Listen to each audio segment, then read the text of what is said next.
So, who's starting? Right, I'm starting. Yeah. You're starting. I thought so. Yeah. I didn't want to encourage it. Okay, thank you. Thank you very much.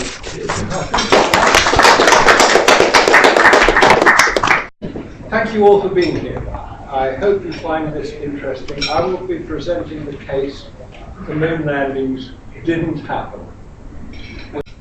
Some of you may disagree. Some of you may hold very strong beliefs that the moon landings happened. I believe in three things: Father Christmas, the Tooth Fairy, and Easter Bunny. For everything else, I want evidence.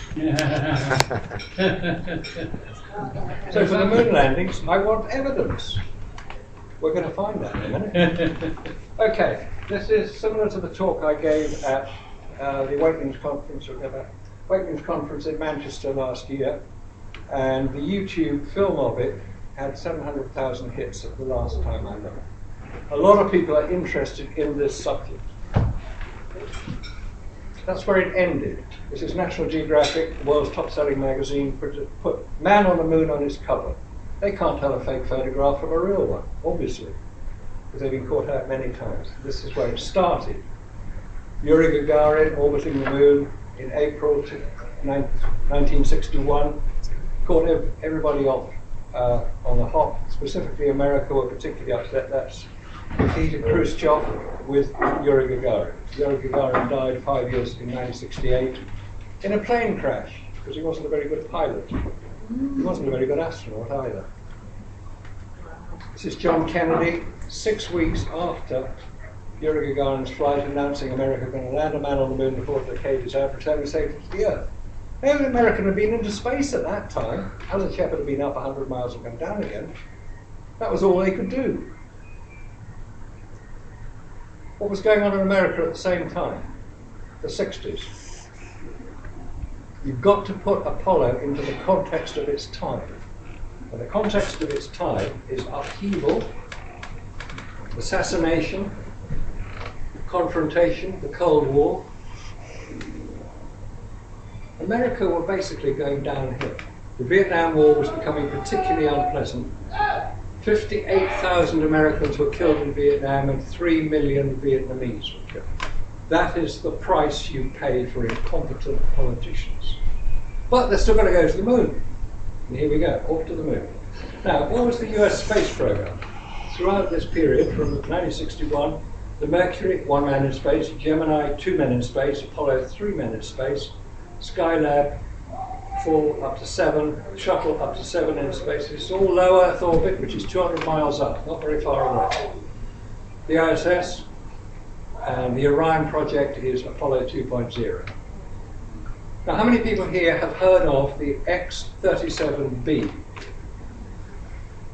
Okay, where does it go? It's classified information. Thank you. Very classified. Nobody knows where it goes. How long was its last mission? No idea. 717 days. We're not talking... It's on map. It's highly classified. So let's have no more nonsense about you can't keep secrets. Yes, you can keep secrets if it's a matter of national security. There's the X-37B. It looks like a small version of the space shuttle. It flies unmanned.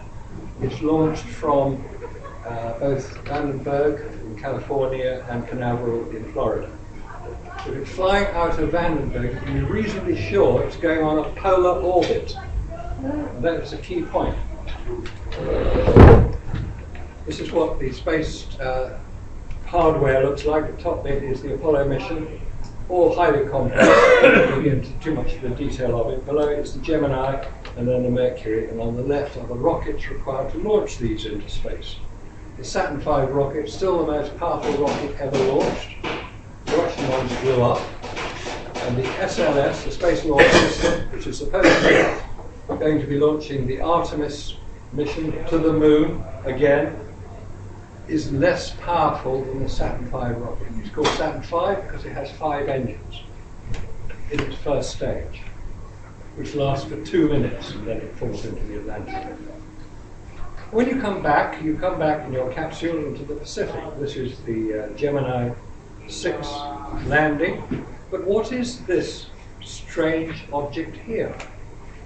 It wasn't taken to the craft by the frogmen who are seen helping the astronauts out. Was it part of the craft? Wouldn't it have been burnt off in re-entry? Of course it would, if it had been on the craft during re-entry. Is it a locating signal device? I don't know. Maybe somebody has the answer, we can hear about it. Here is the camera that we're going to see these fantastic iconic pictures from. The Hasselblad camera. Worn on the chest, that's Armstrong on the bottom left, Alan Shepard on the bottom right. See where the camera is mounted. They use a pistol grip, which they couldn't see from inside their goldfish bowl helmet. They haven't got a viewfinder on this camera because you can't see it on a Hasselblad, it's on the top of the camera, so you can't use the viewfinder. That's a key point. When I was being filmed a few years back for a documentary of this, the producers had borrowed from Hasselblad UK the Apollo camera, the replica lunar camera. This is it, so I took a chance to photograph it. This is more or less what they took to the moon. It's powered by batteries and it only has one automatic feature. That's the automatic film wide. It is not a point and shoot camera.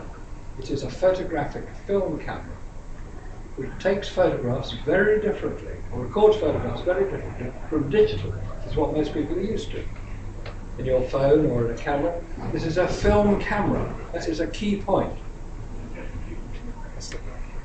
This is what the top of the camera looks like, with a little exposure chart at the bottom of it. And this is, this is what it looks like when you take a photograph on the bottom of those right-hand images. The bottom one, this is what it would look like if you were taking a photograph from chest level of a similarly equipped person in front of you. The top picture is what happens when you take a photograph at eye level with a camera of your colleague allegedly on his chest. It looks different. Of course it does. It's a different perspective.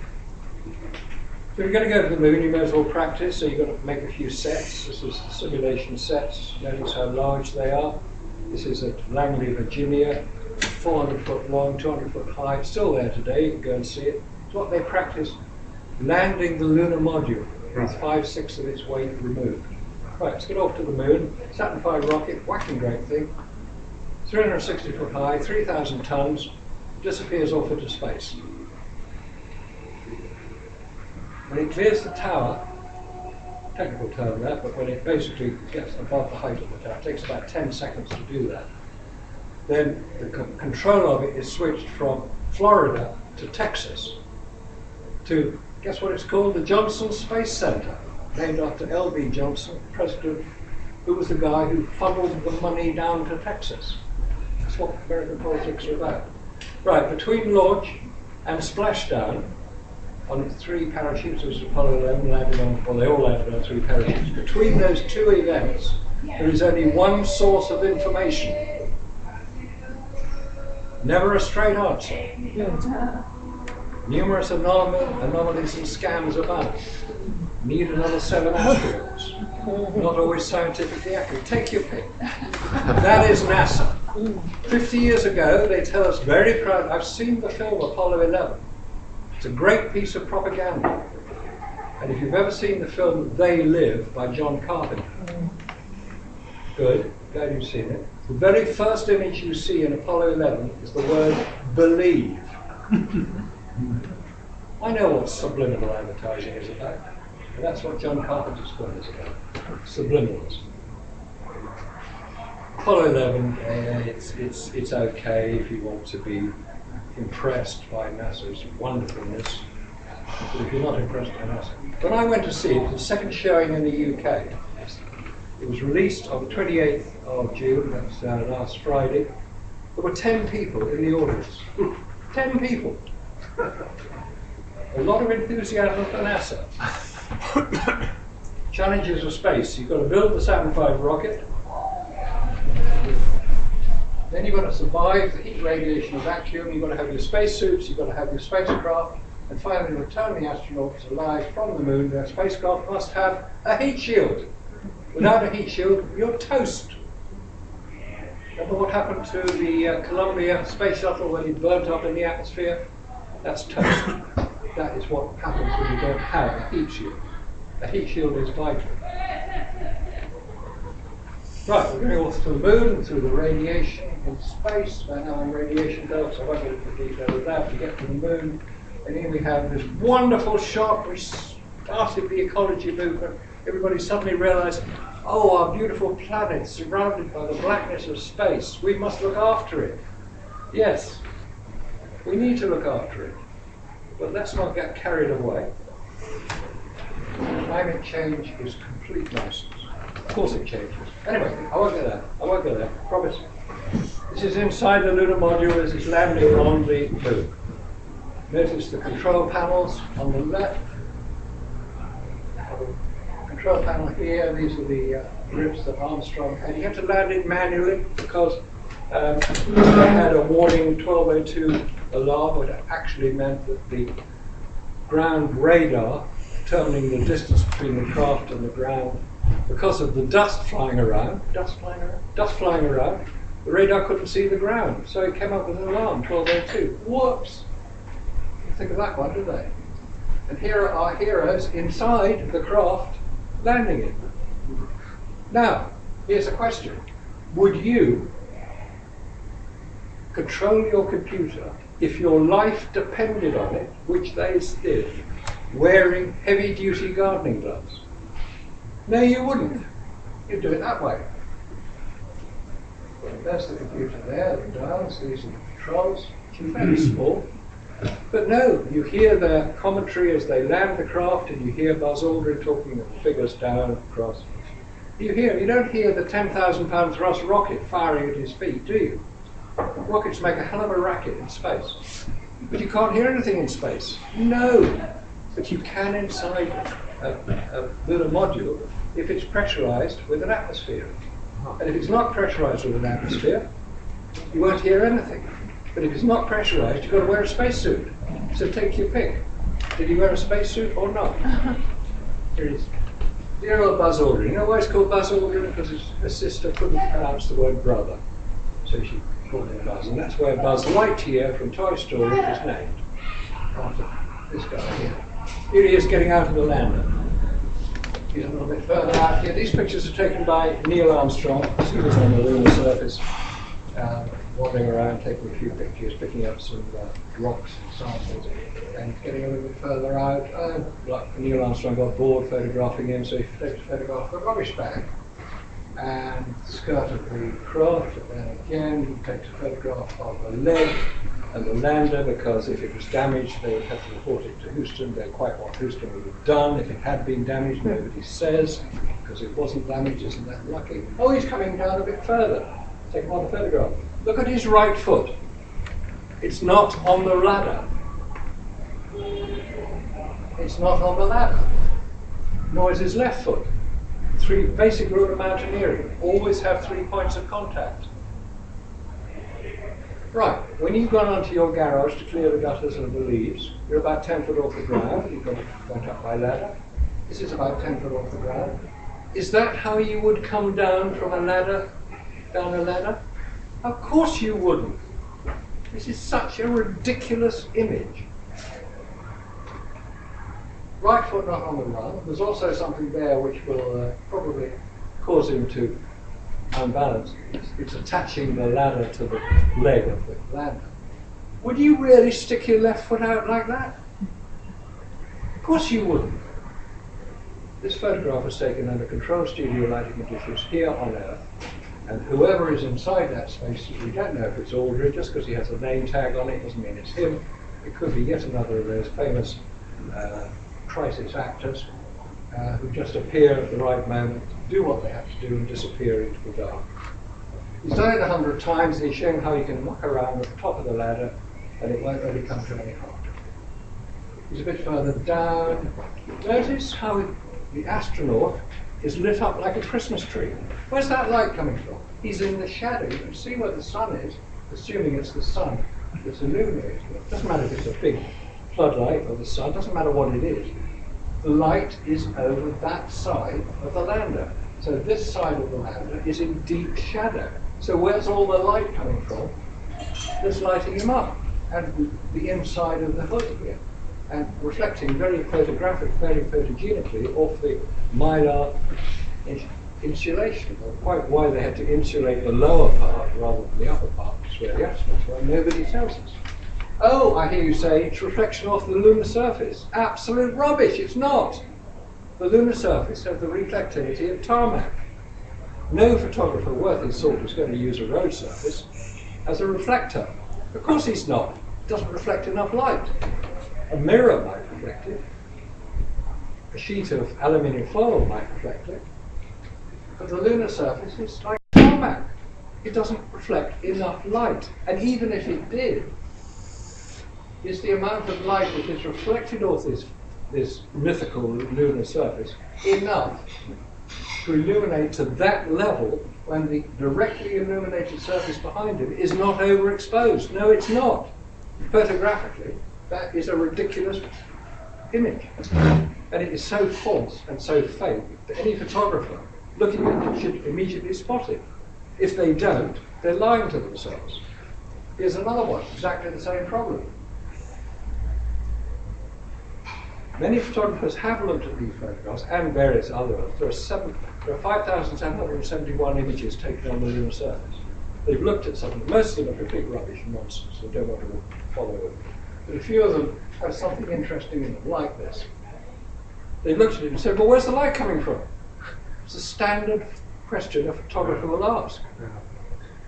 So where is the light coming from? Can anybody tell me? Oh, it's reflected off Armstrong's spacesuit, according to NVIDIA, the company that managed to produce graphic processing units and decided they wanted some contract work with NASA, so they would prove that NASA's photographs were correct. I was asked to take part in it and refused because they asked me to sign a non-disclosure agreement. I wasn't going to do it. The good thing I didn't, because they could have shut me up for 3 years. Anyway, NVIDIA managed to convince everybody that Armstrong, who's obviously in sunlight, is reflecting sufficient light for that to be illuminated to that level. It doesn't work that way. Sorry, optics don't work that way. Photographic film doesn't record like that. This is the point. Digital might well record it. I'm prepared to concede that. But the digital camera might well be able to produce that contrast in light, but not photographic film, and that's the difference. Those are the 8 photographs we just looked at. It took 3 minutes, according to the Apollo Lunar Surface Journal timeline, for those 8 photographs to be taken. It's not a problem to take 8 photographs in 3 minutes. What I do question is, without a viewfinder, he's got all the focus right, the composition right, the exposure right for 3 different subjects. That one. These are 3 different subjects with different levels of illumination. He's adjusted the aperture, adjusted the shutter speed, adjusted the focus, wearing heavy-duty gardening gloves on dials and can't see from inside a spacesuit. Give me a break, it's fake. That is what the photographs look like. You can go on to any of the 4 websites which carry them. I happen to use the Lunar and Planetary Institute Journal, Lunar and Planetary Institute website. Just, I find them easier to use, so there's no preference beyond it. We're going to come to some famous footprints in a minute, aren't we? Oh wow, footprint on the moon, got to be made by man, hasn't it? Yes. No, of course it's not made by man. It's made a reasonably competent photographer. But look, okay, hang on, he's got his camera on his chest. Here. He's taken a photograph of his foot. There. Did he take the camera off his chest, pointed at his foot, pressed the shutter button, which he couldn't see from inside his spacesuit, and he's got the focus absolutely spot on, and he only took 1 picture? That's not how photographers work. You take hundreds of pictures. You hope to God you get 1 right. It's called bracketing. It's a standard photographic practice. So let's not have any more nonsense about footprints on the moon. They're not on the moon. And this famous rocket engine that managed to 10,000 pounds of thrust blew all the dust out, none of which happened to land on any object that arrived from Earth. They appear to have mutually, well, they're not attracted, because it's pristine clean. Do they have hoovers? Was Dyson in charge? I don't know. This is the only photograph, allegedly, of Neil Armstrong on the lunar surface. Have you seen another one that says Neil Armstrong? No, you haven't, because there isn't one. That is supposed to be Neil Armstrong. How do we know? Does NASA tell us? Oh, I believe that. Here's Buzz Aldrin with the American flag. Note the American flag. It's pointing more or less directly at the sun. Hence the, oh, I'm not going to go into waving flags. I'm not going to go into no stars in the pictures. I'm not going to talk about Stanley Kubrick. Forget it. That doesn't happen. It's distraction. It's disinformation. Of course there are no stars.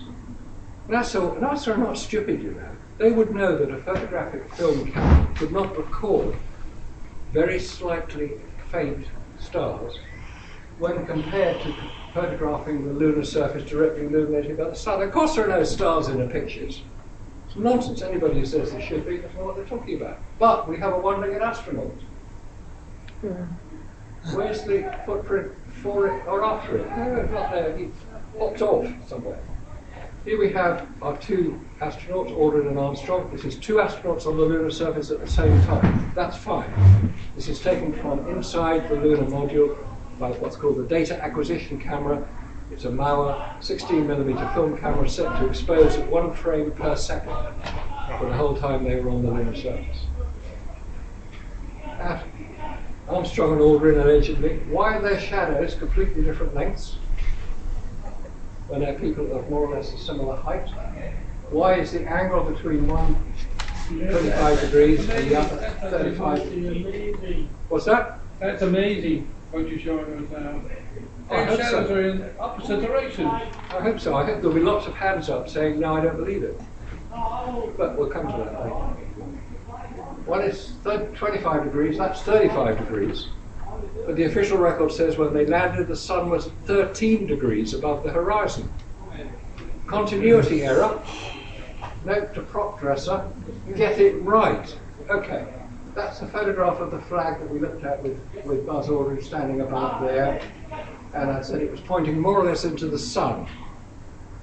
After they put it in, they didn't touch it again. They had no need to touch it again. So why is this flag here in a completely different position? It's photographed from the same viewpoint. These are the small thrusters. This is a film, as you can tell, it is issued by NASA. They're probably from very similar things, but they got the flag wrong. The flag should not be like that. It should be like that. What's going on? It's fabrication, it's fraud, it's fakery.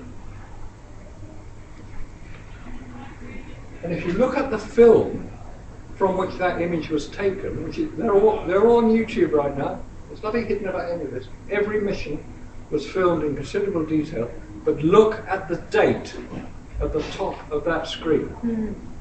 11th of July. They were not on the moon on the 11th of July, if we believe what NASA tell us. They landed on the 20th of July. Wow. What the hell is going on? This is fake. These are official NASA films. I haven't created this. You can go to all the missions, all the 6 missions that landed, you can find exactly the same thing. Film taken a few days before they officially launched. What's this? What is this? Right, this is a technical script, this is a technical information that all films, they're contained in small reels of about 2 minutes duration each. And it tells you what the subject matter, the date, the camera serial number, the magazine serial number, the lens serial number, the f-stop, that's 125th at 11th, the photographer, the people responsible, Mr. Gines, who did work for NASA, but checked, and then Inspector H. Jones. These are screens which indicate the resolution of the camera that was taking the film. The standard procedure in any film to have that type of information contained. This is another, same day, 11th of July, but different information here. So it's more than one two together. So, this is fake. There it is on the screen, fake. And the other thing which is fake is the film itself. And the reason that the film is, all the photographs are fake, and I can prove it. You may have heard of something called the Lunar Orbiter, which is an unmanned craft sent to the moon to orbit it in 1966, 1967, to locate suitable sites for Apollo to land. That was its purpose. And it used photographic film. A few years later, late 69, 70, there was a spy satellite called the Hexagon spy satellite. Prior to that, they'd been using the U-2 spy plane, which got shot down, very embarrassing. So rather than have another plane, they used spy satellites, which meant they couldn't get shot down. They orbited about 150 miles up. And the Hexagon spy satellite used similar photographic equipment. Photographic equipment, not digital, hadn't invented digital satellites by then. Photographic satellites, which could photograph Russian sites, because that's what they were interested in at the time. The film would then be transported from the big reels on which it was stored through the camera into what's called a bucket, where the film was cut, the bucket was filled with film, and then the bucket was dropped out of the satellite and caught, believe it or not, in a fishing net, trailed behind an aircraft. And they did this many times. I mean, it sounds ridiculous, but it's actually true. That's how they recovered the film from the Hexagon spy satellite. The point about that is that the Hexagon film and the Lunar Orbiter film was kept in a pressurized system. The system was pressurized at 0.1 bar, which is 1.5 pound per square inch. It had to be pressurized because without pressurization, photographic film disintegrates. In the vacuum of space, this is what we're talking about, the vacuum of space. And the vacuum on the moon is degrees more powerful than in low Earth orbit. The technical term for the level of pressure on the moon is torr. Torr values, T-O-R-R. Atmospheric pressure is 760 torr. It's just a means of measurement. Atmospheric pressure on the moon is 10 to the minus 7 torr. I point not much. That is the difference between atmospheric pressure, which destroys photographic film. So they couldn't have been to the moon with film. The Hasselblad didn't have film on it. The whole thing was a fabrication. We haven't really got time to get into why it's a fabrication. Oh, keep away. On the right, that's the only picture I could find when I started looking into this 25 years ago. I had to go to an astronomy show and buy a set of postcards. Notice the difference. They've managed to make it look more pretty by blacking out the, oh dear. So don't tell me they don't take pictures. How did they take these pictures on the moon if they were? That's the Apollo 11 lander, and there's Earth. Okay. Any astronomer will tell you the angle above the horizon on the moon that Earth will appear. When we look from Earth to the moon, we see it full face. If you stand on the moon, where do you look to see Earth? Up there. They're wearing spacesuits, they've got cameras on their chest. How far back would you have to lean to get up there? 60 degrees, you'd fall over. They forgot about that. Besides, that's not even a picture of Earth, that's a double exposure. There you are, that's him leaning back. So it gets comical at this point. Because we're expected to believe all this. We're expected to go along with this fabricated story of complete nonsense. Well, it was propaganda. It was to do with making America look fantastic in front of the world. They couldn't do it, they're faking it. They had Hollywood help. It wasn't actually Hollywood who did it. There is an individual who is more than likely to. What about these pictures is, look at the eyes. That is a highlight of light, which is characteristic of a flash gun they've used. They didn't have a flash gun in the Apollo craft. So how the hell did he get highlight of light in his eyes? But they used a flash gun, it was a simulation picture. Moving on to Apollo 12, they didn't do very good retouching on some of this, but they managed to leave a lot of stuff there. This is what you can do with, in my case, iPhoto. You can identify some of the problems in the pictures. Here we have another set of 8 pictures from Apollo 12. Look at the difference on the horizon of the same astronaut, photographed by the same individual. This is Al Bean. Pete Conrad is taking the picture. Look at the difference on the horizon. Remember I showed you what happens when you photograph from eye level or chest level? But these are consecutive pictures taken on the same roll of film. No, they weren't.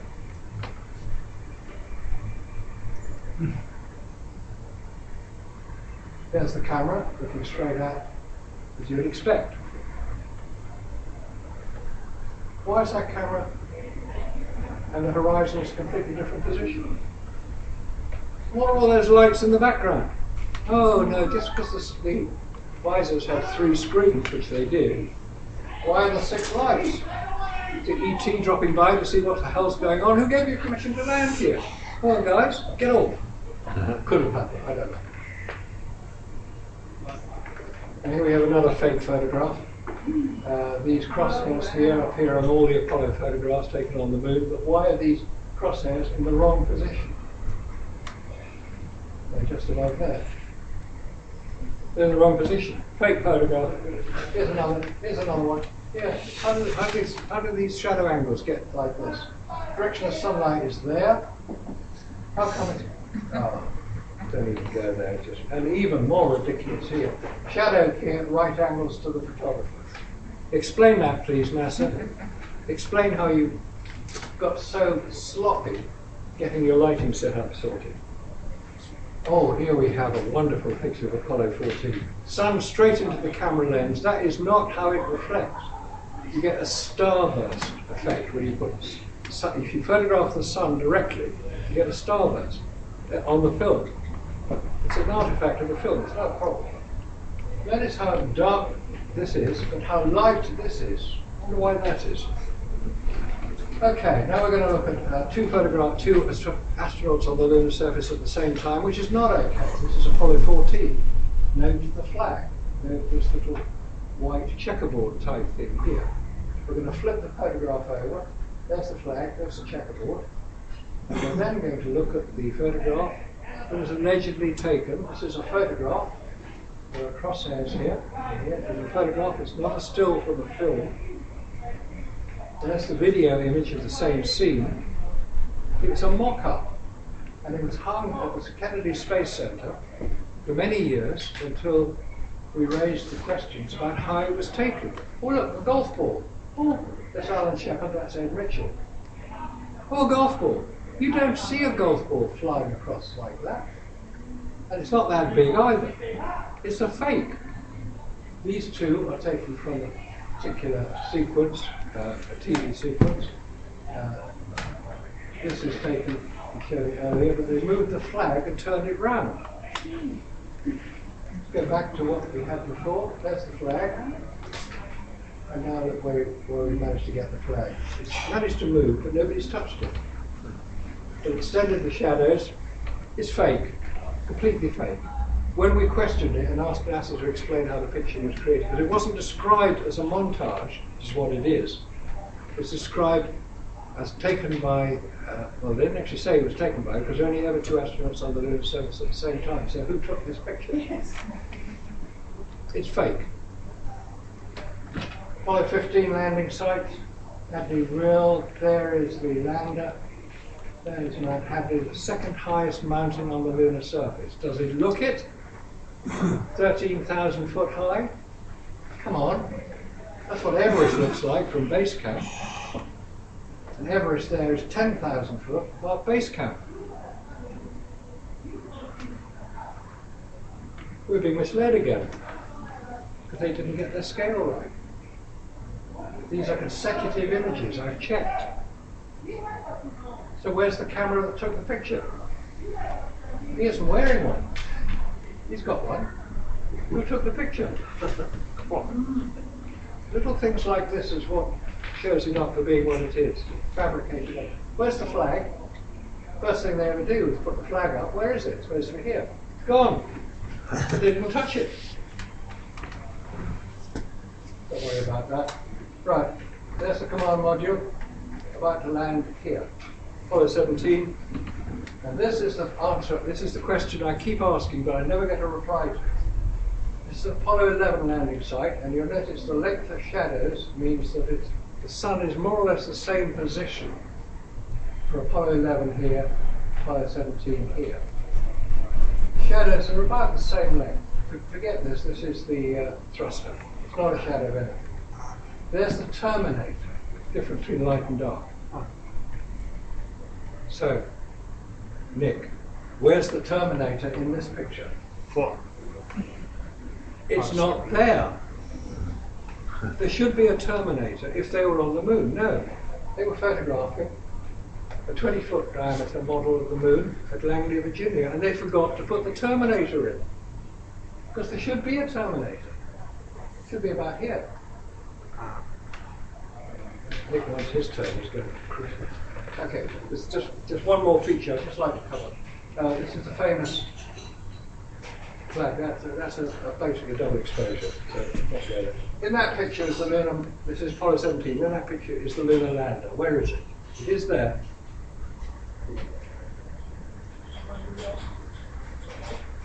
Right. It's there. There it is. You've got to go so it's telephoto lens time. It's tiny. It is. It's tiny. It's a long way away. Now, that's the picture we just looked at. There. There's the lunar lander, and there's the lunar lander in different images.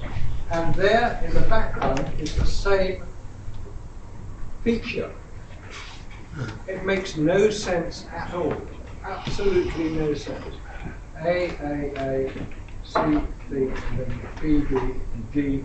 These are just to identify the same feature in different photographs. It's ridiculous. The whole thing. Oh, jumping landers. Here we go. There's the lander. What's it doing over here? It's jumped up. It has the ability to move under its own power. I don't word it. Set dresser. Set dresser. Get it right next time. There we go. Similar sort of thing. Oh yes, the famous lunar rover with no wheel tracks, because it's a radio-controlled model. That's all it is. It's a radio-controlled model. There's an astronaut sitting in there. He must have been driving it. Where's the wheel track? It's a radio-controlled model with a mannequin sat there. It's a 1/8 size.